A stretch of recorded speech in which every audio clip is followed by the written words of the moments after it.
January Biketivist Forum number 2, City Budgets or How to Get New Bicycle Infrastructure. We appreciate your time this evening, and we'll get rolling forward now.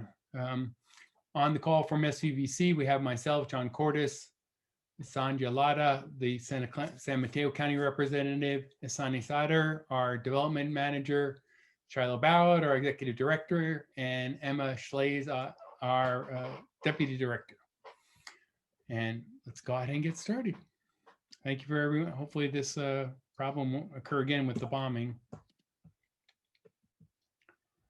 So here's our agenda for today. Please rename yourself to include your city, your name and your city.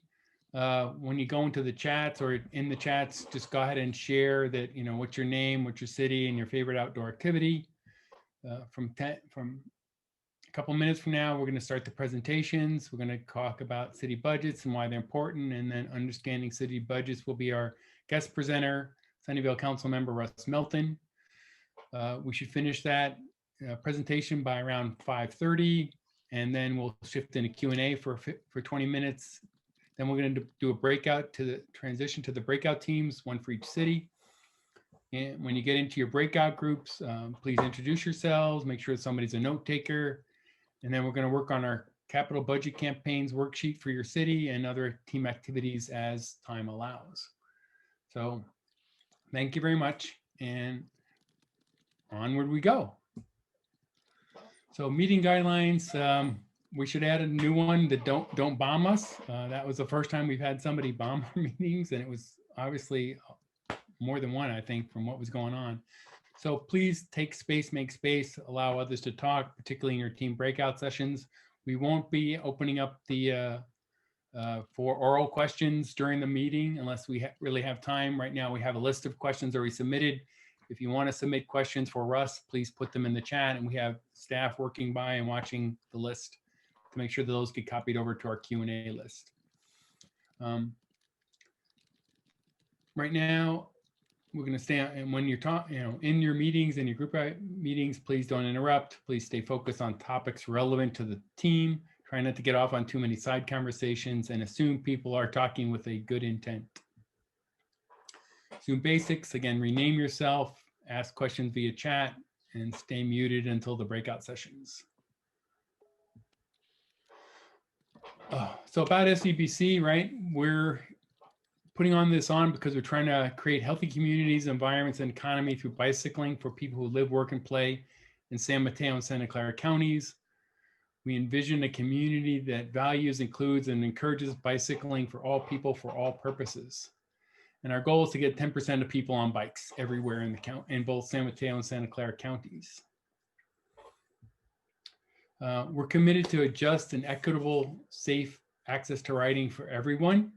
So we have a diversity, equity, inclusion values of equity, access, community power, sustainability, and empathy. And you can see more about our positions there on our link at the bottom.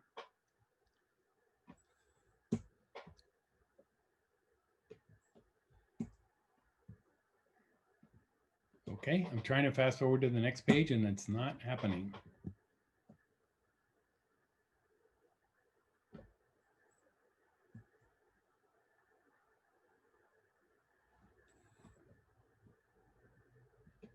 Sorry. Oh, there we go, finally. And we're now going to launch a poll about, see what people know about city budgets before we begin our session.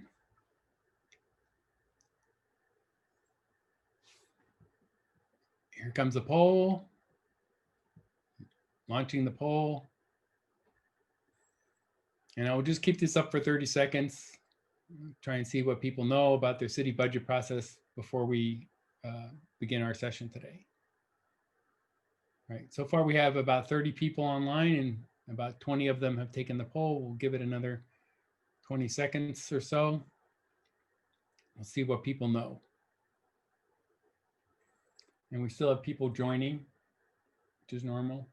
Yeah, I had to re-enable that because when I suspended things, it locked down the room. So we may have some more late joiners. Yes. Okay, we're doing fine. It's only 5:10, so we're in great shape so far.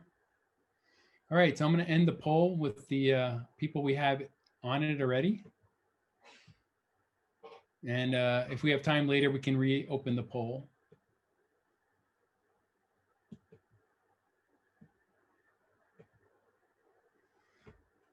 So about a third of you say you don't know anything about city budgets. So welcome to the majority of citizens in our cities that haven't figured out the city budget process. It's great to see that 41% of you say you know a little.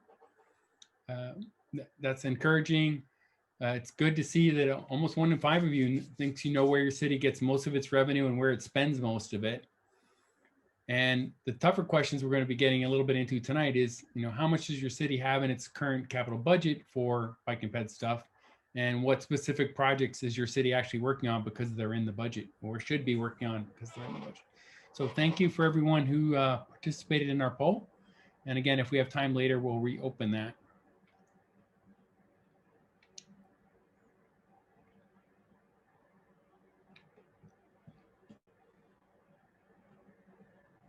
Wow, we have quite a stream of people joining in the waiting room right now. All right. So this is kind of an overview of what we're going to cover today and what we're not going to cover today. Councilmember Melton is very focused and he wants to be clear that he's going to be talking about the Sunnyvale budget process. So I wanted to throw in some general overviews here about what we're covering and not covering. So we're going to be talking about the Sunnyvale budget process, and all cities have somewhat general same timeline and generally the same steps. At the beginning, sometime early, usually around now, January, maybe February, the new councils tended to discuss goals and priorities. Then at some point, the council has a budget review where they get an update from the staff on, how the staff is currently funded and what they think they want to do in the year going forward. Then around May, the draft budget is released. And by then it's always difficult to change it. So, the engagement process, really, the earlier you engage here, the better. The earlier you get involved with step 1 and step 2, the better off you will be and the more likelihood you will have a success. And then finally, the budget gets approved in June. And by then it's, it's a concrete document, thousands of pages thick. Very hard to change by the time you get to the final budget meeting. So what's not covered today is the specific process for your city, right? We sent out work to the team leaders to try and figure out what is the specific process in your city. And if they haven't started to work on that, then that's obviously one of the things you're gonna have to put on your work plan is how to, what's the exact process and dates that are critical in your city. And we're not going to be covering very much about how to advocate. That's SCPC's job. We didn't ask Mr. Melton here to cover that, but we obviously will answer some questions about it. And we'll be talking with you about it in the team meetings as part of later today after the second hour. And the same thing for what you should be advocating for. That's up to the team meetings to decide. All right. So I think that we're in good shape here. We're still having people rolling in. So I'm gonna go ahead and hand it over to, one more slide before I hand it over to Councilmember Melton. So I've been stressing city budgets and why they're important for a few years. And I think most of the teams have heard this message before, but all changes like new bike lanes occur after they are in the city budget. So if you want something, the first step pretty much is to get it in the budget. And we'll be covering a lot more of that later. And even when it's in the budget, the project needs funding at 3 different steps. So sometimes, and this is a general rule, right? Not specific, but generally there's a study step somewhere at the beginning where traffic studies and parking studies are done before things are implemented. Then there's the design step where the city actually contracts out what they want to make. And then there's finally a build step. And sometimes these are all funded at the same time, but they're often funded separately. So you've got to be paying attention to where your project is, if it's already in the process, or what the first steps are going to be to get it started. And we'll talk a little bit about both existing projects and getting them funded. And then finally, once every 10 or 15 years, cities create their bicycle master plan. That's a separate process with separate funding. And it's pretty much, it's really, really hard to get something to move forward in the budget if it's not already in the bicycle plan. because that's going to be the first question that people are going to ask if you're trying to advocate for something new is it already in your city's plan, and how importantly is it ranked? All right. So again, if you have questions, please put them in. Please put them in the chat and we will get to them at the end. I see one question about what are my percentages here. This is percent of total cost. So about 5 to 10% of the total cost of a project will be the studies beforehand, 10 to 15% in design, and 80 to 90% in building it out. With that, I'm going to hand it over to Councilmember Melton. He's going to do his own introduction, kind of background, talk about Sunnyvale's budget, policy, structure, and advocacy. Hopefully he is unmuted. Okay. See if we can get him unmuted.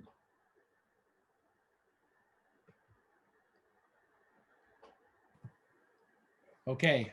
Hey, right on. I think I'm unmuted, John. Can you hear me okay? Thank you, Councilmember Melton. Great. Can you hear me okay, John? Yes, I hear you fine. Thank you. Okay, so first and foremost, everybody from Silicon Valley Bike Coalition, it is fantastic to be here. Thank you for the invitation to speak about a topic that I'm really passionate about, which is municipal budgets and quite specifically Sunnyvale budget. And John, if I can call on you to advance to the next foils for me, let's go to the next foil. And let me tell you a little bit about myself. I've been a council member in the city of Sunnyvale since January of 2017. I was originally elected to seat number 5 citywide in Sunnyvale in November of 2016. And then last November, I was re-elected to serve on District 4. Sunnyvale made a transition from citywide elections to district elections, and District 4, my district, is in Southeast Sunnyvale.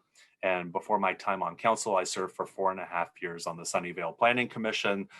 So I'm doing something that I really enjoy. Before my time in Sunnyvale City Council and the Planning Commission, I spent 20 years in industry, in finance, accounting, mergers and acquisitions, executive management at one of the granddaddies of Silicon Valley, National Semiconductor Corporation. And then at the end of my time there, I was working for the corporate credit union called National First Credit Union. In fact, I see a couple of people on this call that I used to work with at National Semiconductor Corporation. I see Rob Rennie on this call, and of course, my friend John Cortez and I worked together at National in various functions for a number of years. I'm married and I have 2 children who attend Sunnyvale Public Schools. Next foil, John. Just a quick word about California open meeting laws and the Brown Act, which I bet many people on this call are familiar with. I do not see any of my Sunnyvale City Council colleagues on the line here, which is probably a good way to do it. I can discuss things that happened in the past. I can discuss how things work today, but generally I'm not going to get into specific elements of future City Council agenda items. Next foil, John. So the way I think about budgets, I think about an analogy of a Swiss watch. So a Swiss watch in its simplest form is a completed device, and you can look at the face of the watch for its intended purpose to tell time. A little bit more complexity is that you can understand how the knobs on the side of the watch impact how the watch functions, or you can completely take apart the watch and then things really get complicated. And that's where we get into very specific elements of budget and budget policy. So in Sunnyvale, our fiscal years, which I believe is true for most municipalities, run from July 1st to June 30th. And in Sunnyvale, we're currently in fiscal year 2020/2021, which began last July and will end this year on June 30th. In the city of Sunnyvale, voters have required us to have a 10-year balanced budget. So our budget has to be balanced in year 1, year 2, all the way through year 10. So we're always taking a long future look about where the city is going. And then council policy is for years 11 through 20. We have to complete a resource allocation plan to make sure that we feel comfortable 2 decades out where our revenues are coming from and what we're spending money on. When we do revenue and spend projections, they have to be reasonable and conservative and we make strategic use of reserves to maintain service levels, whether revenues are increasing or decreasing. The city manager prepares the recommended budget, and our primary reserve fund is what we call our budget stabilization fund. And by policy, that reserve account has to be at least 15% of revenues for the first 2 years of budget, and it can never go below zero. So that allows us to use reserves to smooth out ups and downs in revenues while maintaining a consistent service level to our residents. Next foil, John.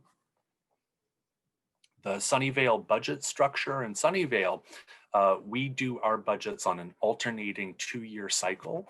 So in 1 year, we'll do what we call volume 1, and that is a deep focus on our operating budget. And then in the alternating year, we'll do a deep focus on what we call volume 2, which is our project and capital budget.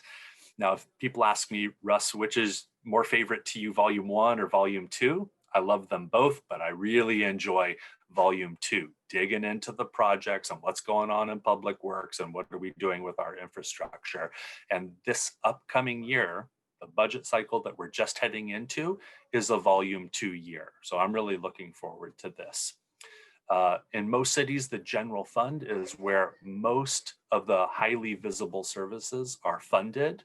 So income coming into the general fund typically comes from property tax, sales tax, transient occupancy taxes, which are essentially hotel taxes, and then a utilities tax and service fees. And then services funded from the general fund include public safety, parks, library, community center, roads, community development, all these really flagship, highly visible type services. We also have enterprise funds, which are essentially city businesses for garbage, sewer, water. And in Sunnyvale, we also have an enterprise fund for golf and tennis. And then we have various internal service funds where we just accumulate expenses for things like finance and IT and the legal department, which are in service to all of the departments of Sunnyvale and then subsequently get allocated out. The greatest risks right now in Sunnyvale and that we're experiencing, risk to a balanced budget, are revenue declines, like we're seeing right now on sales tax and the hotel tax, and underfunding and underperformance of public pension funds. So we have a couple of bogeys that we're working against, revenue declines, and hopefully those will return to normal levels in the next couple of years. And for the rest of the decade, we've got some pretty big bills to pay to Sacramento for public employee pensions. Next foil, John.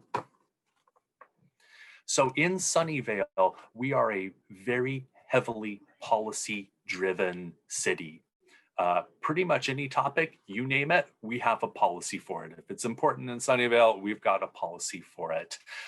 The 4 policies that I highlighted in blue in the middle are the ones that I think would be of most interest to this group here. We have a climate action plan. That's for our plan for reducing greenhouse gases. We have a Vision Zero plan to reduce roadway fatalities and serious injuries for all roadway users. And the big one that we just adopted in Sunnyvale last fall is our active transportation plan. And that's a combination of our bike master plan, our pedestrian circulation plan, and our safe routes to school plan. And if there's a plan that you want to pull off the bookshelf or pull up online to learn what's going to happen for active transportation in Sunnyvale, I would recommend becoming familiar with the ATP. We also have other plans for, how we're going to rehabilitate our wastewater sewer system, where we're going to put fire stations in the future. We're a very policy-driven organization in Sunnyvale. I would say, if you're thinking in Sunnyvale about advocating for new infrastructure for bicycle or pedestrian, if you want a new sidewalk at location X or a new bike lane at location Y, the first thing to do is look in the active transportation plan.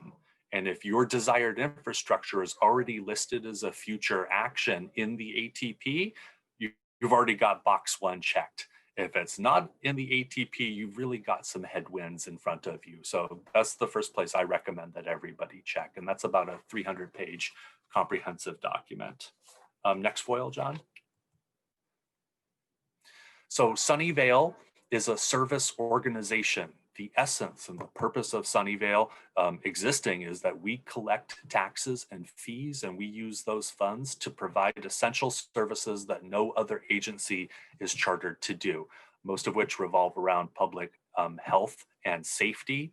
And what we saw at the onset of the COVID pandemic last year, when everything was getting shut down in Sunnyvale, as with many cities, we dialed it back to only just the core essential functions, which is public safety, police, fire, and EMT, and then water, sewer, and garbage. We closed the library, we closed the playgrounds, we closed the community center, and gradually those have all been reopened. But I thought that was an interesting demonstration of, when it's necessary, these core essential services will continue to be provided.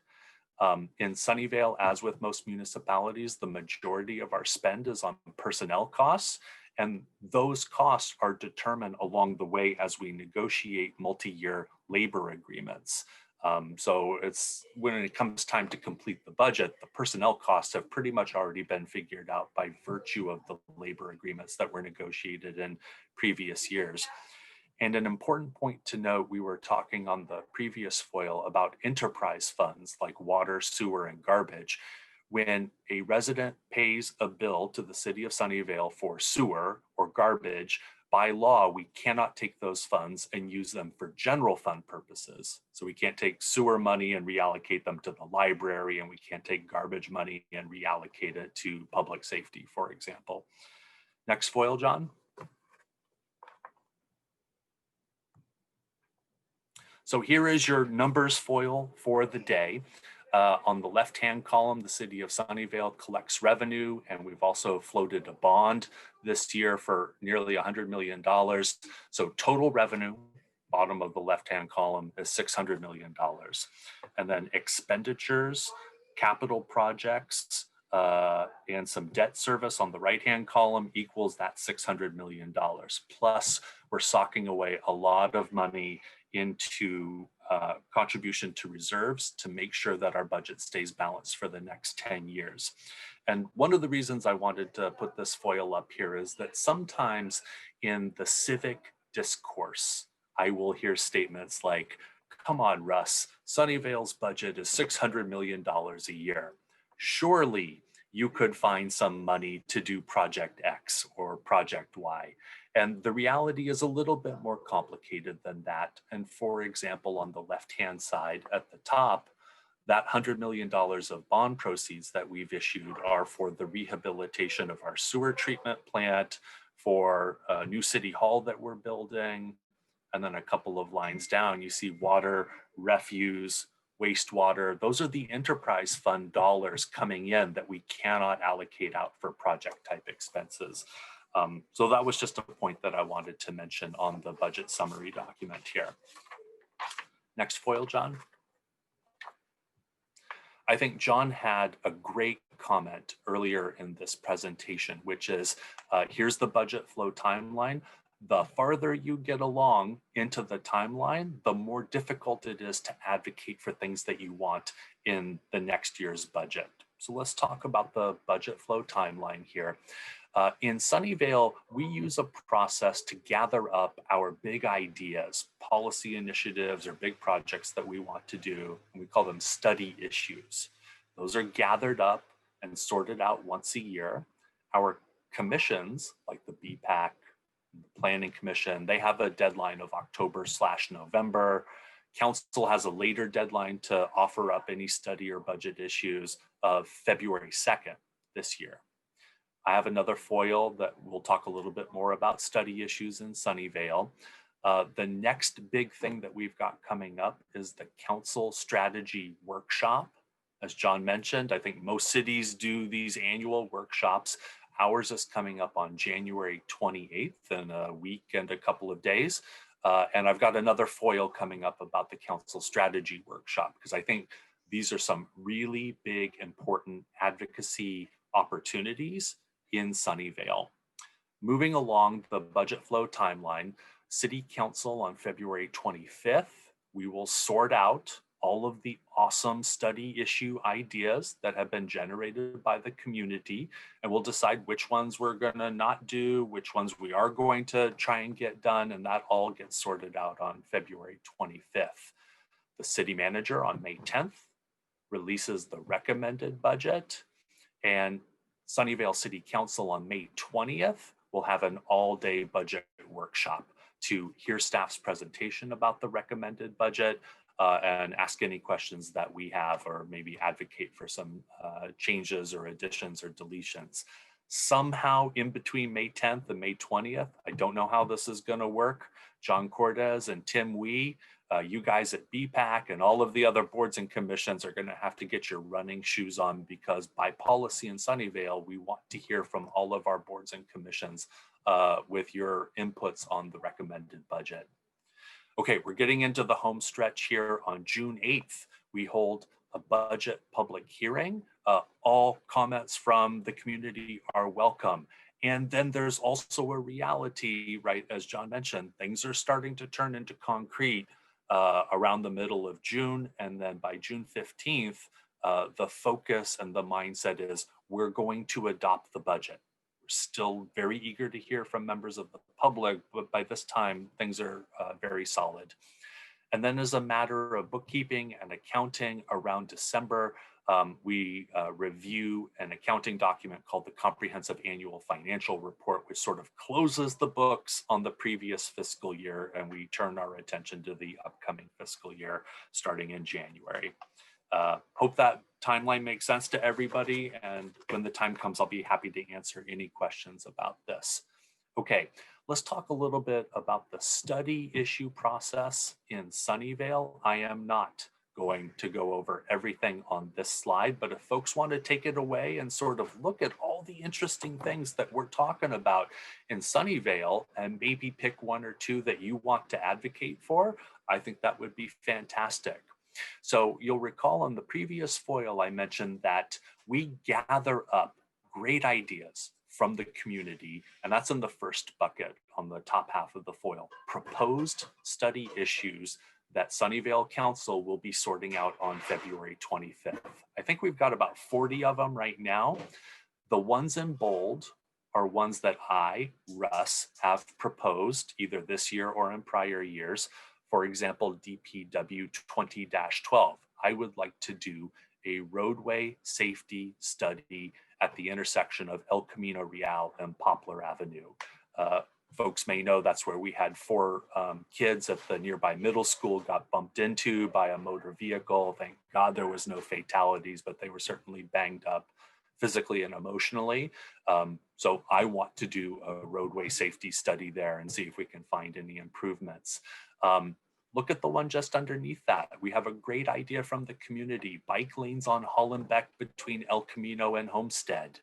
A couple of others that I've proposed down at the bottom of this subsection, filling in sidewalk gaps at very strategic, important sections of the active transportation plan. So we're going to sort out all of this on February 25th. And what I would say is, community, if any of the proposed study issues look important to you or you want to advocate for them, find them on the city's website and then email Sunnyvale City Council. And I put the email address at the bottom where you can just blast a single email to all 7 of us. Okay, and then in prior years, we have a number of study issues that we approved, right? They made it through all the hurdles, they got approved, they got funded. And here's a couple that I would mention. One in highlight that I sponsored a year ago was about improving traffic operations at Fremont, Bernardo, and Highway 85. Oh, by the way, the Stevens Creek Trail has an ingress and egress there. It's a really complicated intersection. And so this study issue is in process, and I'm really looking forward to seeing the results when staff is ready with their recommendations. And then DPW 2002, that was ranked #1 last year. Improve bicycle and pedestrian access at Sunnyvale Caltrain Station, which is, by the way, my virtual background behind me here. So this is underway. And if you go to the city website and you see an underway study issue that is important to you or that you want to advocate for, I would say contact the staff person at Sunnyvale who's in charge of that study issue, of moving it forward and getting it across the finish line. Ask them some questions, understand the timeline, and also ask to be involved when it comes time for public outreach and community engagement, and they'll put you on the mailing list. Also, for study issues underway in Sunnyvale, we update the comprehensive list with updates on every study issue every 3 months. So you can just track them right on the website. Next foil, John. So that was a bit about study issues in Sunnyvale, and I've been told that's a pretty unique process to Sunnyvale. If time permits, and Councilmember Jane from Santa Clara or Vice Mayor Rennie from Los Gatos want to talk about an equivalent study issue process, I'd love to hear about that. But next up, we have the Council Strategic Workshop. I mentioned this a couple of foils ago. This is a big deal and a huge advocacy opportunity, I feel. So once a year, we get together. This year, 2021, it'll be next Thursday for Sunnyvale City Council. It'll be on Zoom. It's going to be fantastic. The structure of the strategic workshop in Sunnyvale is that for the morning, we just hear from each of our departments. Department of Public Safety, Department of Public Works, Community Development Department, Library Department. Fantastic to get those updates. In the early afternoon, we do a deep dive, what we call focus issues. And in Sunnyvale this year, 2021, the 3 topics we're going to be talking about are redistricting, active transportation plan implementation, and cultural inclusion study issue. So if you're interested in the active transportation plan in Sunnyvale and learning more about how we're thinking about prioritizing things or what council wants to do or not do, you cannot miss this session. You must attend the afternoon focus session on ATP implementation next Thursday. So I'm really excited about this. And I mentioned to John, I don't know this for a fact, but one of the reasons I think that ATP implementation was one of the selected focus issues by Mayor Klein and the city manager is because last year during the political campaign, when I was running for re-election, I was talking about the ATP nonstop. So I'd like to think that maybe I influenced the decision a little bit to get that as a focus issue for next Thursday. Okay, then here's where the rubber meets the road. At the end of Thursday, council's going to vote on what are our council strategic policy priorities. It is a short list. It is the 5 or 6 mega important, all hands on deck, we're gonna fund these things projects in Sunnyvale. Right now, the ATP is not on the list of council strategic policy priorities. Since I'm the only Sunnyvale council member on this Zoom call right now, I will say, I think it should be on the list of council strategic policy priorities. I think the ATP should be there. And what I can say is, I know there are some advocacy efforts underway to do outreach to city council and maybe talk to the 7 different council members individually. If you want to learn more about what you can do to help influence Sunnyvale adding ATP implementation as one of our council strategic policy priorities, please call John Cordes or REF. I see John on the call here, obviously, so he can put you in touch with the folks for that. And here's the implication of having something as a strategic policy priority. It's not a guarantee that something will get funded in the budget, but I'll put it to you this way. If we get the ATP as a policy priority, I'll be able to say to the city manager and staff as we go through the subsequent budget reviews, why do we not have more funding for bicycle projects or pedestrian projects, right? This is the starting point of getting things in the budget. Okay, I feel like I've talked enough about how and why that's so important. So let's go on into some brass tacks of how our volume 2 project and capital budgets go. Next foil, John.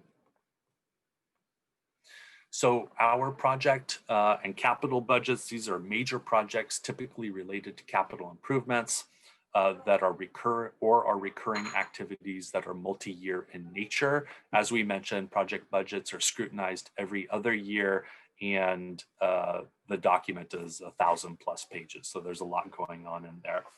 I'll kick it into high gear here. Here's the process that I do for reviewing projects in volume 2. And I forgot to put step 0 at the top of this. Step 0 to me is go through the current year budget, the volume 2 of Sunnyvale budget, and find the projects that are in there that are important to you. Then I would say for step 1, compare when the recommended budget comes out, look at the master list of projects and find the projects that you're interested in, and compare were projects added, were projects deleted. And then step 2, for any project that you're interested in, look to understand year-to-year funding changes. And I have a great spreadsheet that simplifies this whole process. And ask yourself the question, or ask Steph the question, is the funding sufficient to accomplish the project? And then, as we mentioned on earlier foils, advocate during budget hearings. I have 2 foils. Next foil, John. Just some example projects that I keep track of in volume 2 of the budget. Here's one, we call it Project 835000. It is for pedestrian and bicycle safety improvements at Fremont and Manet/Bob White Avenue.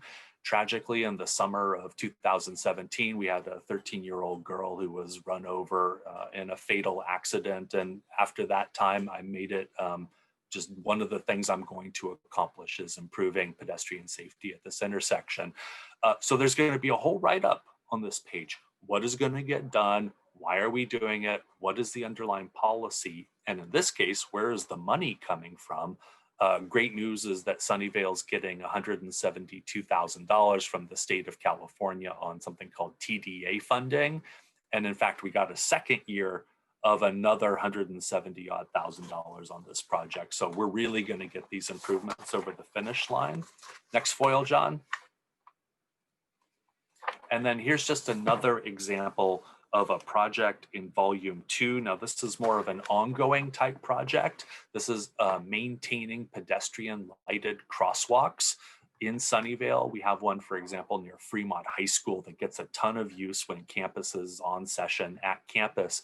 And you can see how far forward we're looking in Sunnyvale on our projects for maintenance of lighted crosswalks. The funding budget goes forward 20 years, and that means when the new budget rolls out, you can see year by year whether your funding for this project has increased, decreased, sideways, what have you.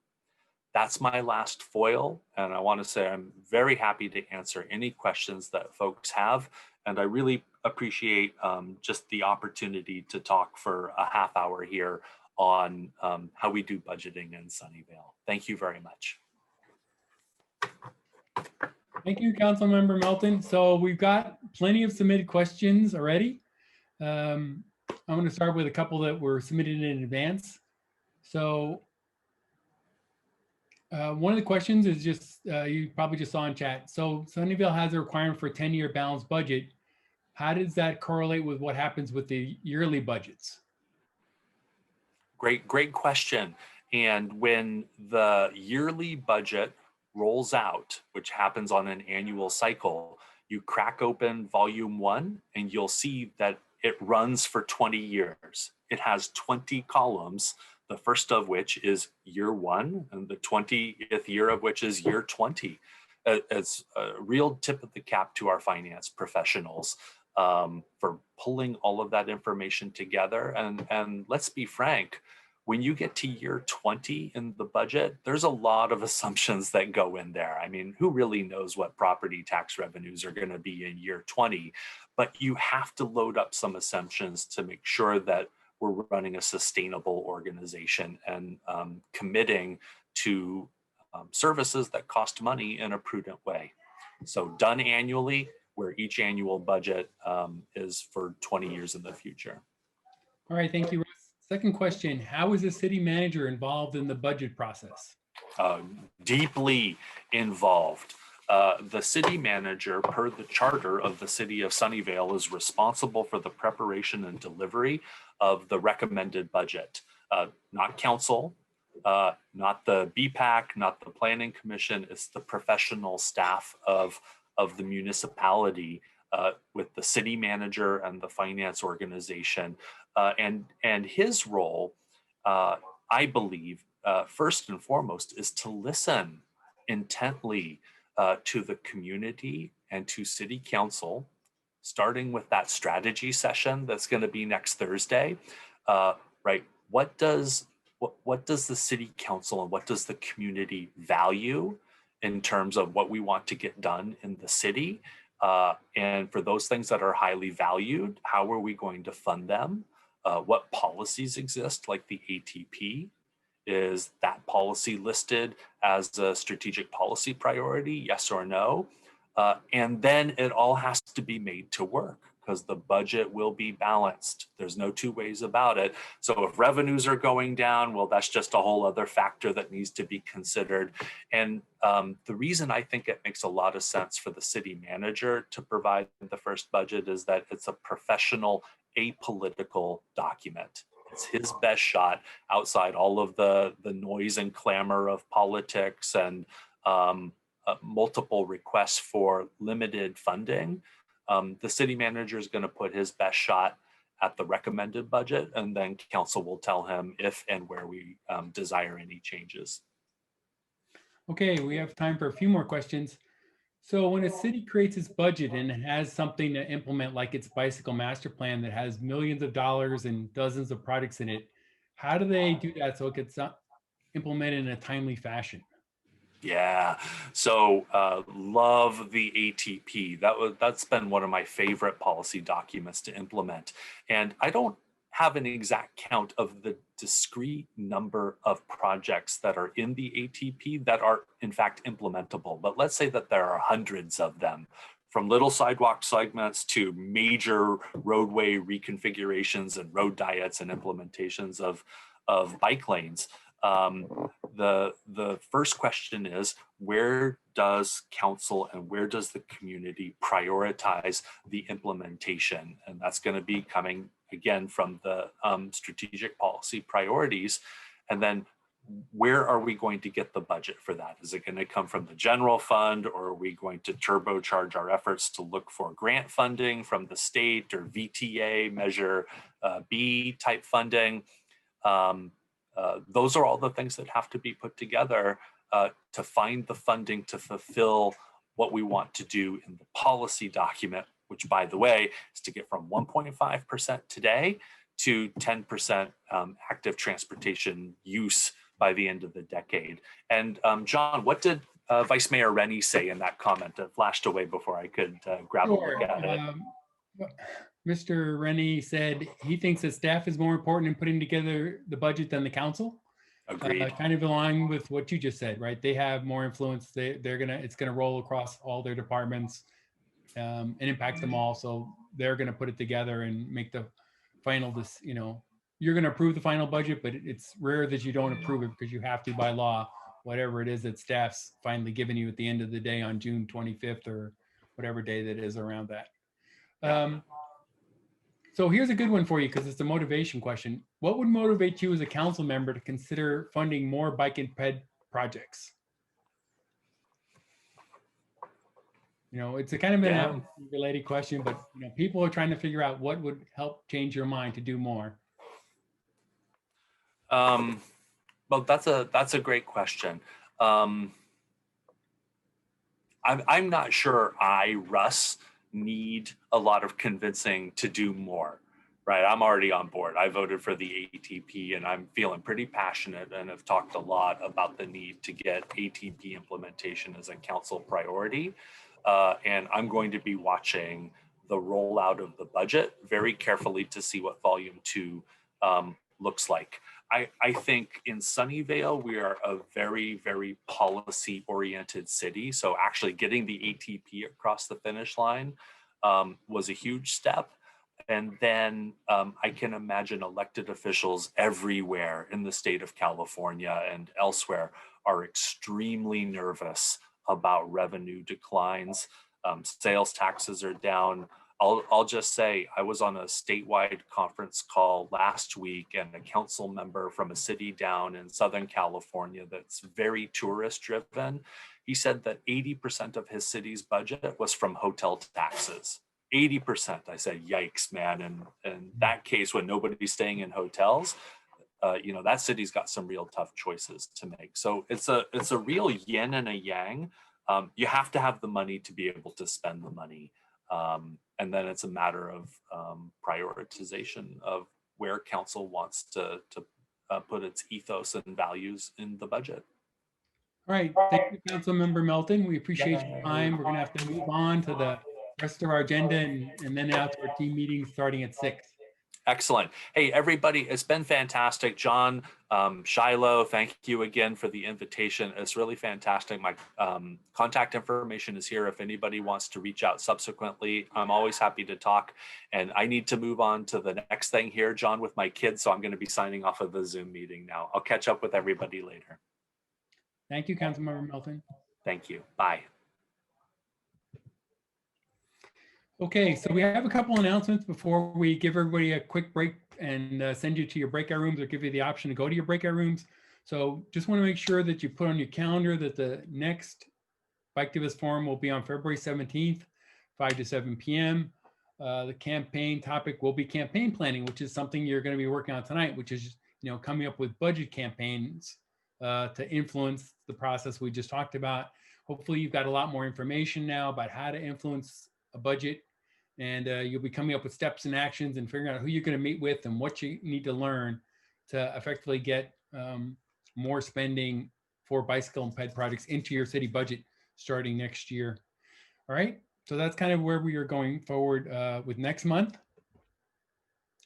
We need to remind you that we need people on the call who are not already SCPC members. We think most of you are, but if you aren't, please consider joining us today.